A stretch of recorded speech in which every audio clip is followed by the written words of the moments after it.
Bismillahirrahmanirrahim. Assalamualaikum warahmatullahi wabarakatuh.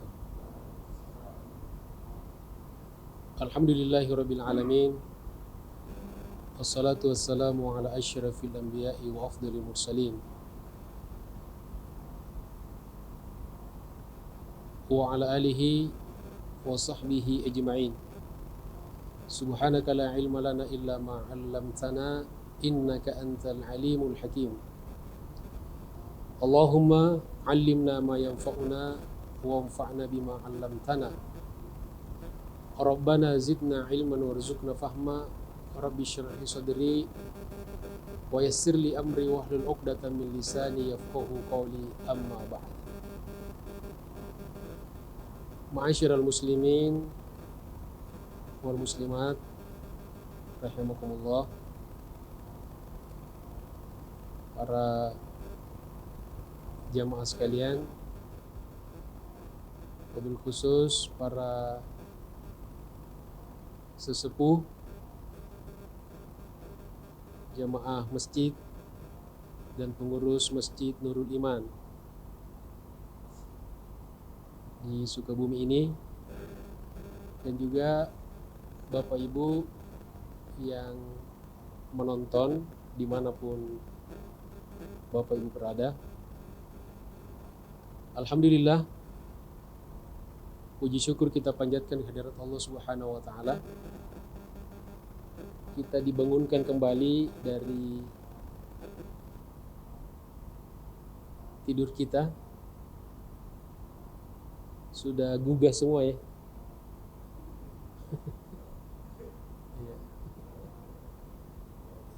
Tidak ada lagi yang bobok kan?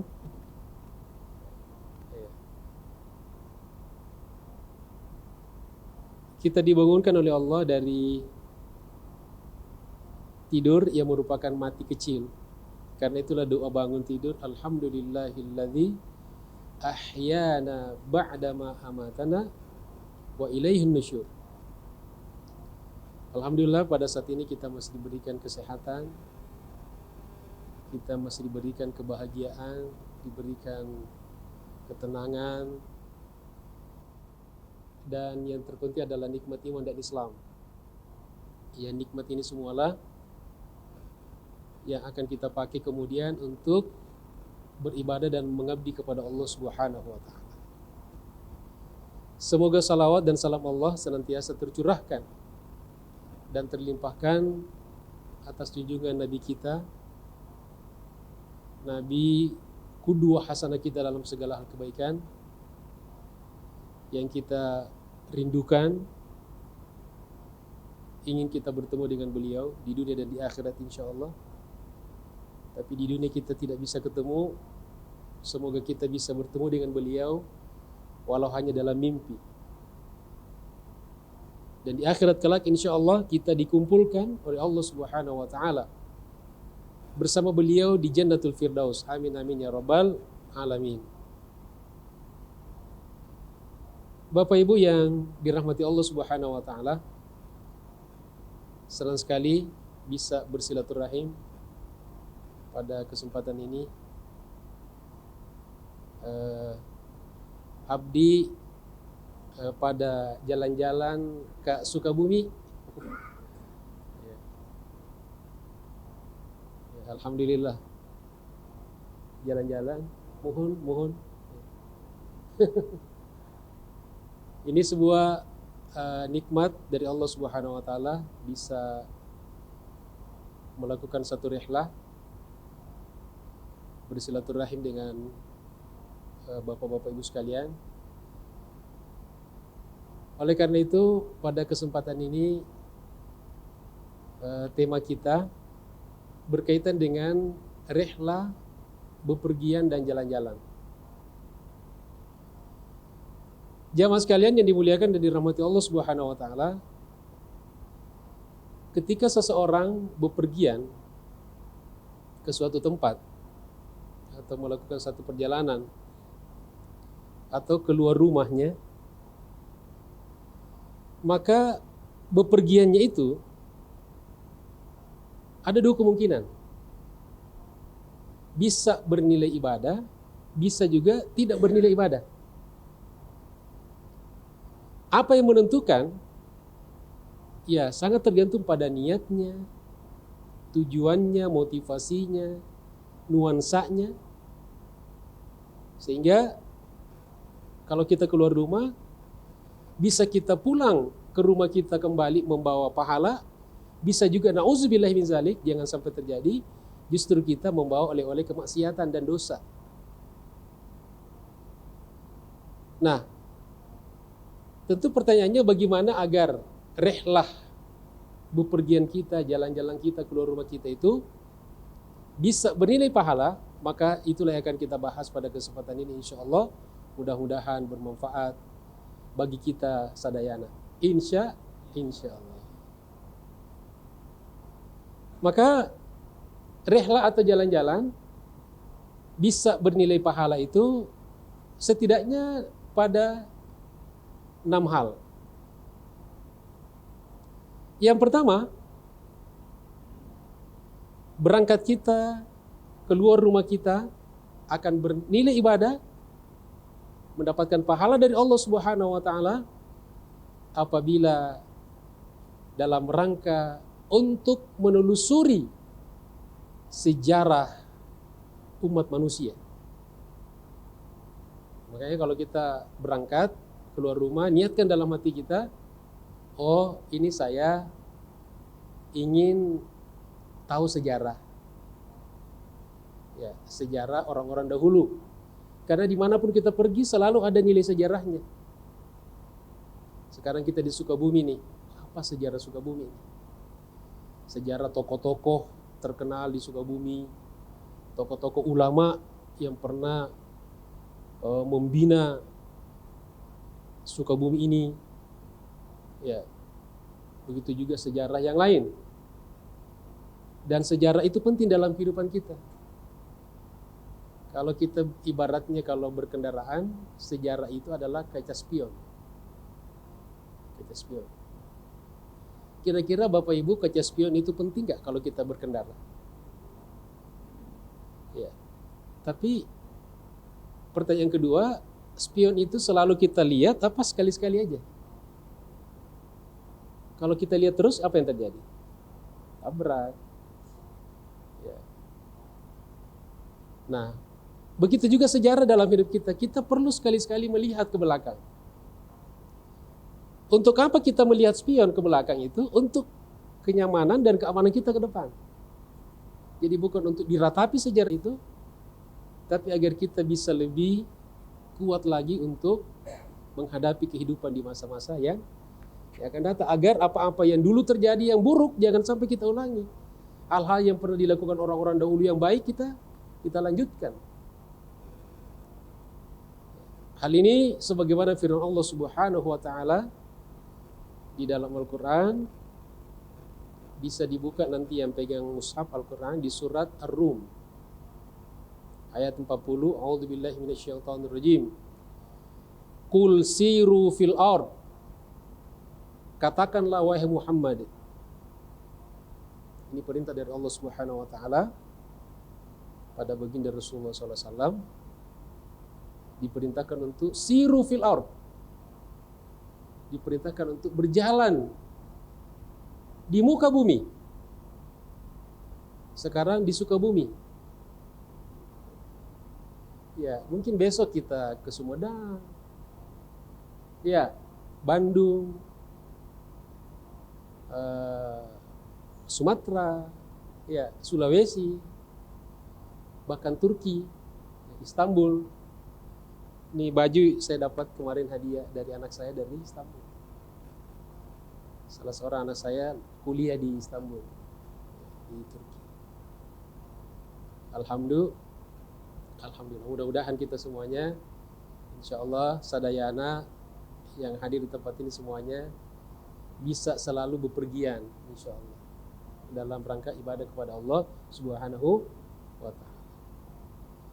Jemaah sekalian yang dirahmati dan dimuliakan Allah Subhanahu wa taala, kemudian kata Allah Subhanahu wa taala, "Qul siru fil ard." Katakanlah Muhammad, berjalanlah di muka bumi. Ya, Jadi bukan satu tempat, jadi disuruh kita berjalan ke seluruh penjuru dunia. Makanya jangan selama-lamanya hidup hanya di Sukabumi aja. Berjalanlah ke Jakarta lah, kemana lah gitu kan. Tapi bukan sekedar jalan-jalan. Kan ada orang jalan-jalan tapi nggak ada tujuan. Buat apa? Kata Allah, fanzuru. Lalu lihatlah, analisalah. Kita disuruh ambil pelajaran. Pelajaran apa? Kaifa kana aqibatul ladzina min qabl. Bagaimana akhir hidup? Bagaimana kesudahan orang-orang yang dulu pernah hidup? Ya, jadi kita belajar bagaimana kesudahan orang-orang dahulu. Kalau yang baik-baik, para nabi, para anbiya, para mursalin, kesudahannya baik. Tapi musuh-musuh para nabi, musuh Nabi Ibrahim Namrus, dibinasakan oleh Allah Subhanahu wa taala. Matinya bukan karena dibakar Namrus itu. Seperti dia membakar Ibrahim, tapi matinya dengan seekor lalat, seekor nyamuk. Allah hinakan dia. Fir'aun matinya tersedak air. Ya. Begitulah Allah Subhanahu wa taala menghinakan. Bahkan kata Allah Subhanahu wa taala di surat lain, "Fal yauma nunajjika bi badanika litakuna liman khalfaka ayah." Tentang Fir'aun, Allah mengatakan pada hari ini dan tenggelamnya Fir'aun dan Bani Israel, para pengikutnya, ya, Fir'aun dan Bani Israel yang kafir tentunya, para bala tentaranya, itu terjadi pada tanggal 10 Muharram. Ya, makanya kita salah satu asbab ya pensyariatan puasa Asyura itu karena peristiwa diselamatkannya Nabi Musa dan pengikutnya oleh Allah Subhanahu wa taala dari Fir'aun. Dan alhamdulillah tadi siang kita berpuasa, dan satu keberkahan juga tadi kita dari Jakarta ke Sukabumi ini dalam keadaan berpuasa. Ya, alhamdulillah, mudah-mudahan Allah Subhanahu wa taala kabulkan puasa kita. Jadi itu. Sehingga kita tidak mau mengikuti yang buruk, tapi kita justru mengambil pelajaran dari yang baik-baik. Kalau mau seperti Fir'aun, ikuti cara Fir'aun. Kita mau ikut Ibrahim apa ikut Namrus? Pilihan kita. Mau ikut Fir'aun atau Nabi Musa? Terserah kita. Ya. Dan demikianlah juga seterusnya. Mau ikut Rasulullah SAW atau ikut Abu Jahal, Abu Lahab, dan abu-abu yang tidak jelas yang lain. Jamaah sekalian dirahmati Allah Subhanahu wa taala. Kemudian yang kedua, rihlah, bepergian dan jalan-jalan yang akan bernilai ibadah dan mendapatkan pahala dari Allah Subhanahu wa taala, yaitu rihlah, jalan-jalan keluar rumah yang dilakukan untuk menunaikan suatu ibadah kepada Allah Subhanahu wa taala. Makanya kalau kita keluar rumah, niatkan untuk ibadah. Sholat, zikir, apapun. Inilah yang Allah Subhanahu wa taala sebutkan misalnya di dalam surat Al-Hajj ayat 27. A'udzubillahi minasyaitonirrajim. Wa'adzim fin nasi bil hajj. Ini tentang ibadah haji. Allah perintahkan kepada Nabi Ibrahim alaihissalam untuk mengumumkan ya kewajiban perintah ibadah haji. Dan lalu Ibrahim ketika itu naik di Jabal Qubais kan, Jabal Qubais yang sekarang jadi istana raja di Mekah, pas di samping Masjidil Haram. Disitulah dulu Ibrahim memanggil umat manusia karena diperintahkan oleh Allah. Wa'adzim fin nasi bil hajj. Seru kepada seluruh manusia untuk menunaikan ibadah haji. Ya'tuka, niscaya mereka manusia itu akan datang kepadamu, maksudnya datang kepada memenuhi panggilanmu, panggilan haji. Rijalan. Rijalan apa? Dengan berjalan kaki. Dari kata rijlun. Ya, rijalan, berjalan kaki. Wa ala kulli dhamirin, dan mengendarai unta-unta kurus. Kenapa unta-unta kurus? Karena kalau gemuk nggak bisa jalan, nggak bisa berlari. Ya'tina min kulli fajjin amik. Mereka datang dari seluruh penjuru dunia, termasuk kita di Indonesia, Ya, setiap tahunnya kecuali tahun ini tidak ada jemaah haji kita karena COVID-19, Corona. Ini musibah luar biasa sampai haji kuotanya cuma 10 ribuan orang yang bisa haji tahun ini. Itu pun hanya lokal orang-orang Saudi. Kita nggak ada, luar Saudi nggak ada. Ini jarang-jarang terjadi dalam sejarah, luar biasa nih. Biasanya jemaah haji 3 juta jadi cuma 10 ribu orang, coba bayangkan. Ya, mudah-mudahan kita semuanya ini insya Allah bisa berangkat haji dan bisa berangkat umroh. Insya Allah. Amin amin ya rabbal alamin. Nah, begitu juga yang kedua misalnya sholat. Kita keluar rumah, waktu sholat. Bepergian, jangan sampai kita asyik rihlah, jalan-jalan, foto-foto, kuliner, waktu sholat lupa. Makanya kata Nabi SAW di dalam hadis, riwayat Imam Ahmad, man tatahhara fi baitihi. Barang siapa yang berwudu dari rumahnya. Jadi yang bagusnya kalau kita mau ke masjid itu berwudu di rumah. Ya, selain di jalan kita hati-hati, juga menghemat air masjid. Ya. Man tatahhara fi baitihi, barang siapa yang bersuci dari rumahnya. Tsumma masya ila baitin min buyutillah, kemudian dia berjalan kaki menuju ke salah satu rumah dari rumah-rumah Allah. Salah satu masjid maksudnya. Sini masjid Nurul Iman. Liyaqdiya faridatan min faraidillah, untuk menunaikan salah satu salat fardu. Salah satu salat 5 waktu. Ya, kata Nabi, kanat khutuwatuhu, maka langkah-langkahnya dari rumah ke masjid dan dari masjid ke rumah, ihdahuma tahuttu khati'atahu, langkah pertama menghapuskan dosa-dosanya, wal ukhra tarfa'u darajatahu, langkah yang kedua mengangkat derajatnya.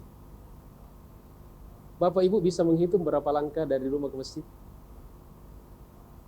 Maka setiap rasakan tuh kalau kita jalan, langkah pertama dosa kita dihapuskan, langkah kedua naik derajat 1. Langkah lagi dosa kita dihapuskan, langkah kedua naik derajat. Makanya kalau kita merasakan itu, pengennya sebelum ke masjid mutar-mutar dulu. Ya, mutar-mutar di belakang kantor kepala desa di sini kan, desa naik di atas di kafe itu kan, mutar. Biar dapat pahalanya gitu. Tapi jangan sampai nggak sampai di masjid. Mutar-mutar nggak sampai di masjid. Jamaah sekalian yang dirahmati dan dimuliakan Allah Subhanahu wa taala, kemudian yang ketiga adalah perjalanan, jalan-jalan keluar rumah kita bisa bernilai pahala dan mendapatkan ganjaran dari Allah Subhanahu wa taala apabila kita lakukan dalam rangka untuk menjemput rezeki. Ya, rezeki kita itu harus dijemput. Sudah ada disiapkan oleh Allah. Tapi harus dijemput. Karena kadang-kadang Bapak Ibu yang dirahmati dan dimuliakan Allah Subhanahu wa taala, kita orang Sukabumi nih. Tapi rezeki kita bukan di sini, disiapkan sama Allah. Di Jakarta misalnya. Maka untuk mendapatkan rezeki kita, orang Sukabumi, kita harus ke Jakarta. Betul. Rezeki saya buka puasa 10 Muharram dan rombongan saya 11 orang dari Jakarta kemarin. Itu bukan di Jakarta, ternyata disiapkan oleh Allah. Di Sukabumi rezekinya. Dan kita nggak pernah tahu. Ya. Karena itulah kata Allah Subhanahu wa taala di surat Al-Jumu'ah. Ya, ayat 10, surah 62 ayat 10. A'udzubillahi minasyaitonirrajim. Fa idza qudiyatis shalah, maka apabila salat telah ditunaikan, kalian sudah salat, fantashiru fil ard, maka bertebaranlah di muka bumi. Jadi kalau kita habis ibadah itu jangan lama-lama, jangan nganggur, jangan tidur, jangan malas-malasan. Disuruh fantashiru, disuruh bergerak. Kemana saja? Untuk apa? Wabtagu min fadlillah, dan carilah, jemputlah karunia Allah Subhanahu wa taala. Karena makan pun kalau disiapkan, kalau kita nggak nyuap, nggak masuk di mulut kita. Jadi kita butuh nyuap. Ustaz, saya nggak bisa nyuap, disuapin aja. Tapi kalau disuapin itu orang sakit. Jadi kita harus bergerak. Jadi kadang-kadang rezeki kita itu sudah ada dekat kita, tapi kita tidak dapatkan karena kita tidak bergerak.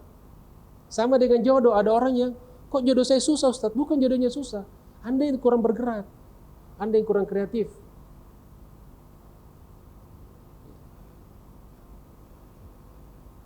Jamaah sekalian dirahmati Allah Subhanahu wa taala. Kemudian yang keberapa? Yang keempat, rihlah bepergian keluar rumah akan bernilai ibadah, mendapatkan pahala dari Allah Subhanahu wa taala apabila dalam rangka untuk li talabil ilmi, untuk mencari dan menuntut ilmu. Makanya kalau kita keluar rumah, Bapak Ibu sekalian, ya selalu kita niatkan untuk menambah ilmu. Ya, jadi ternyata belajar dan menambah ilmu itu tidak selalu secara formal. Kadang-kadang kita dapat ilmu dari ngobrol. Ya. Saya di jalan kemarin itu menghafal berapa kosakata bahasa Sunda. Ya, dapat ilmu lagi. Ilmu tentang mancing, saya nanya tentang mancing, dapat lagi. Itu ilmu. Mancing apa saja. Ya, ilmu tentang bagaimana bernegosiasi kalau misalnya terjadi insiden di jalan. Ya, kita nabrak orang, kemudian bagaimana cara. Itu ilmu juga. Bahkan setiap hal yang kita lihat bisa menginspirasi kita untuk mendapatkan satu ilmu yang bermanfaat. Kata Nabi SAW di hadis riwayat Bukhari Muslim, man kharaja fi talabil ilmi, barang siapa yang pergi keluar rumah dengan niat untuk mendapatkan satu ilmu, fahuwa fi sabilillah, maka dia di jalan Allah hatta yarji'a, sampai pulang ke rumah. Jadi tiba-tiba kita pulang ke rumah sudah dapat ilmu yang bermanfaat. Ya, tentunya terutama ilmu agama. Maka kita tidak boleh kita meremehkan. Ya, itu ilmu apa sih? Tidak boleh kita meremehkan seseorang. Itu siapa sih yang bicara? Ustadz siapa sih? Bisa jadi ilmu yang kita remehkan itulah yang bisa membuat kita masuk di dalam surga Allah Subhanahu wa taala. Makanya kata hadis Nabi juga, hadis riwayat Imam Muslim, man salaka tariqan, barang siapa yang menempuh satu jalan, yaltamisu fihi ilman, untuk mencari satu ilmu di dalamnya, sahhalallahu bihi lahu tariqan ilal jannah, Allah mudahkan baginya jalan ke dalam surga. Jadi kadang-kadang ilmu yang menghantar kita masuk surga itu bukan ilmu yang kita dapatkan dari orang yang hebat, bukan. Kadang-kadang kita dapatkan dari orang yang kita remehkan, tapi ternyata ilmu itulah yang kita ikhlas terima dan itu yang mengantarkan kita masuk dalam surga Allah Subhanahu wa taala. Makanya jangan sekali-kali kita meremehkan ilmu, meremehkan seorang guru siapapun. Kita harus menghormati setiap guru kita, siapapun yang ngajar kita, kita harus hormati. Karena kita tidak tahu ilmu dari siapa yang akan menghantarkan kita mendapatkan tiket masuk dalam surga Allah Subhanahu wa taala. Jamaah sekalian dirahmati dan dimuliakan Allah Subhanahu wa taala. Kemudian yang kelima yaitu kalau kita bepergian keluar rumah dalam rangka untuk menjalin silaturahim dan menjalin ukhuwah Islamiyah. Ya, ini juga kalau kita bepergian selalu kita niatkan menjalin silaturahim. Alhamdulillah kita di sini bersilaturahim dengan keluarga Pak Rusdi, ya, jamaah di Masjid Nurul Iman. Dan ternyata silaturahim itu bermanfaat sekali, Pak, untuk kepentingan dunia dan akhirat kita. Ya.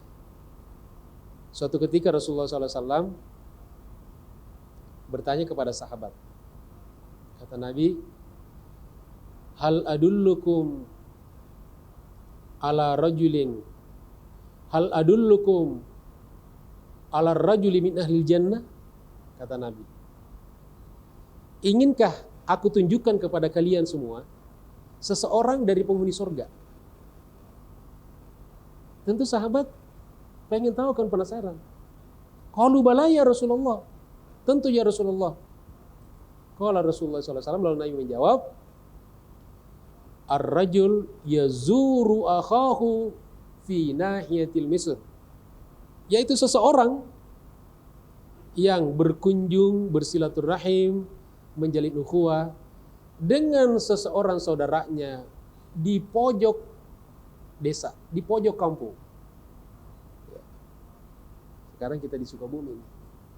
Ini Ini jauhan mana? Jauhan pojok Jakarta Pak, Sukabumi. Ya, tapi ada yang lebih jauh lagi. Jadi subhanallah, semuanya akan mendapatkan nilai pahala dan nilai ibadah di sisi Allah Subhanahu wa taala. Nah, kemudian yang terakhir, yang keenam, pada kesempatan ini kita sampaikan 6 saja.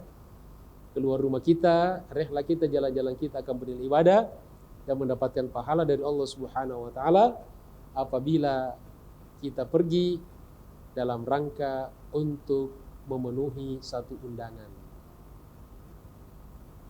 Jadi di sini maksudnya undangan untuk sesuatu yang paling tidak minimal mubah. Ya, tidak dilarang juga tidak diperintahkan. Netral lah. Ya, netral. Jadi selama kita diundang, apalagi kalau diundang kebaikan kan. Makanya saya kalau ada ajak Ustaz, ayo, yuk, hayu gitu kan. Tapi kalau kemaksiatan jangan. Dosa jangan. Nah, makanya memenuhi undangan itu wajib. Kalau undangan itu undangannya baik. Inilah kata Nabi SAW dalam hadis riwayat Imam Muslim, "Idza du'iya ahadukum", apabila salah seorang di antara kalian diundang, dipanggil ya untuk pada satu acara, fal yujib, maka hendaklah dia menjawab, hendaklah dia memenuhi. Makanya dosa kita jamaah sekalian kalau diundang oleh saudara kita, lalu kita enggak datang tanpa konfirmasi, padahal kita enggak ada uzur. Karena kewajiban memenuhi undangan itu. Jadi kalau Ustadz, kalau saya nggak bisa, sampaikan sama dia. Saya ada uzur, saya ada sibuk, nggak ada waktu, saya sakit misalnya. Tapi tiba-tiba nggak datang, nggak ada konfirmasi, tidak ada uzur, berdosa orang yang dipanggil. Karena orang yang mengundang kita itu karena menghormati kita, memuliakan kita. Nah, lalu kata Nabi, fa in kana shaiman, apabila orang yang diundang itu, kan biasanya kalau undangan ada makan Pak ya, Bu. Kalau dia sedang berpuasa, apa yang dilakukan? Fal yusolli, maka hendaklah dia berdoa, berzikir.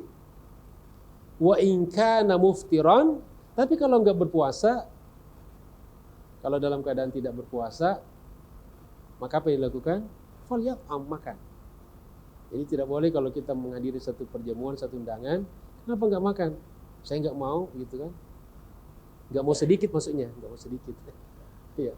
Jadi mudah-mudahan insyaallah rihlah kita ya yang sekarang maupun yang telah lalu dan yang akan datang ya tidak boleh terlepas dari motivasi dan tujuan-tujuan ini insyaallah, sehingga insyaallah semakin banyak kita rihlah, semakin banyak kita jalan-jalan, bukan kita justru memperbanyak dosa, tapi justru memperluas cakrawala kita dan memperluas pundi-pundi tabungan ibadah akhirat kita dan pahala kita dari Allah Subhanahu wa taala. Amin amin ya rabbal. Demikianlah jamaah sekalian yang dirahmati Allah Subhanahu wa taala, kajian singkat pada kita pada pagi hari ini. Mudah-mudahan bermanfaat. Terima kasih atas segala perhatiannya. Mohon maaf atas segala kekurangannya. Wa'afu minkum. Assalamualaikum warahmatullahi wabarakatuh.